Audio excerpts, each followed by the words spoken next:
guys? This is Lowe's Car 50. Welcome to my channel.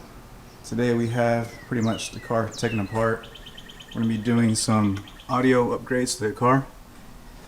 For the longest time ever, I had a Kenwood head unit installed with the stock Mach 360 sound. And if there's a issue that you guys have done the same, that you have an upgraded head unit and your sound system just sounds so muffled, speakers are popping out, amps are going out when you turn on the volume a little too high, well, that's because you cannot make your head unit work with the Mach 360. Now I'm here with my buddy Gunner.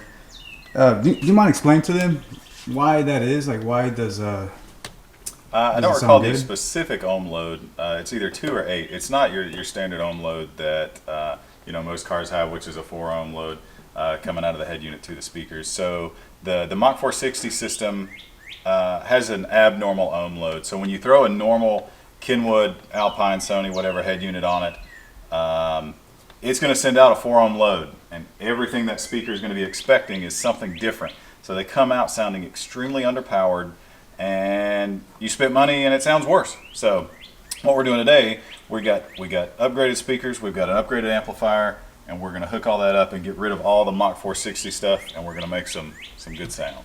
Absolutely. So I'm looking forward to it. As he mentioned, I also went ahead and replaced the speakers at about the same time I replaced my head unit, and still I was getting the same results. But essentially, with adding that new amp, I have a little small Kenwood amp, and we're running the entire new wiring system to each individual speaker onto this amp, so it should sound 10 times better and not run into the issues that I've been facing. And Gunner himself has a really clean Sonic Blue Cobra, which I'll give you guys a little sneak peek. Here she is. We'll be doing a separate video of this beast. Beautiful car, crazy Kenwood Mammoth supercharger. I mean, it's just a beautiful car, man. Sonic Blue, one of the cleanest ones that I've seen in person, but this will be for another video.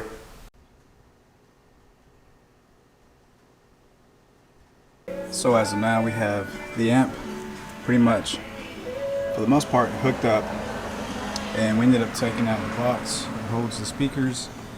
We essentially don't need this, so might as well take it out. It's some weight savings, and yeah, it does us no good. All these harnesses, it's part of the stock Mach 360 system. That all got unplugged from the back, right there on this end, and we mounted up the kicker speakers, which there was already previously holes drilled, so that's really nice to have. Stepping into the back, here are the kicker speakers, perfectly sitting with the pre-cut oval holes,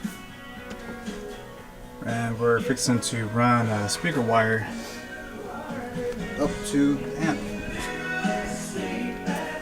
Pretty simple. Take off your speaker, run your wire through this little tube, feed it through all the way through the back to the trunk. We ran our 8 gauge power wire through the firewall, typical spot like other cars. Came down through here. We fed it, I think, underneath the carpet, so it's nice and hidden. It's turning out to be pretty good so far. Not as bad as it looks, really. All right, with that, the audio install is complete. We just played some music. It sounds a million times better, a lot more clear. Raise the volume all the way, and amps are not going out obviously now because we have just one amp running the 4 speakers, 4-channel amp, Kenwood. I put all the part numbers that I use in the description. Still gotta put all the panels when I get home, but other than that, I'm very, very satisfied with how this turned out. Huge thanks to Gunner. Appreciate it, man. Happy to do it. And yeah, so now we can drive and cruise around with some nice jams. And I'll do a little recap of what we did when I get home, but yes, very, very happy with how it turned out. So we got the car finally put back together. It's getting a little dark on me, but came home, finished putting in all the panels, the rear seats. Looks like nothing, absolutely nothing happened. Gave it a nice little vacuum inside the car. It looks beautiful. But anyways, on my drive back home, the sound system is absolutely just enjoyable. Nothing compared to that muffled sound that you can barely pick up any lyrics. Your amps going out when you raise the volume up to a certain level. No, none of that. Just really clean sound. The only thing I wish was that it had a little bit more bass to it. Perhaps I just got to mess with the parameters on the unit itself and adjust the amp, perhaps. But either way, just as it sits, it sounds 10 times better versus the previous setup. So as a recap, what I first did was install the Kenwood double din unit, and then I realized that it sounded horrible. So what did I do? In my ignorance, well, I didn't know any better, so I thought, okay, replace the speakers. So that's what I did. Replaced all 4 speakers with some kicker DS speakers, and still it sounded the same. And the worst part was that when I go turn up the volume like about halfway, the amps would you just hear a loud pop, and then that's it, no more bass. So this is definitely the solution for any of you who are experiencing similar issues. This is the way to go. I recommend it 10 times or a million times. I just recommend it.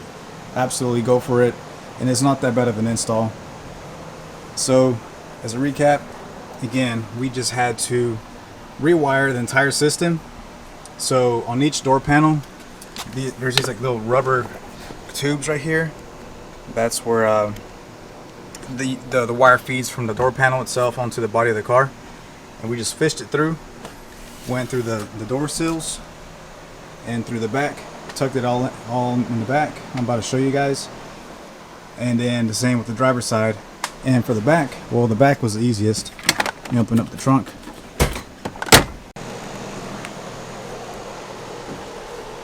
So underneath here, it's gonna be a little hard to see, but there is the Kenwood micro amp and the kicker DS speakers. Wires are really routed very clean, very neat. The best part is that when you back up, you can't even see that there is anything back there.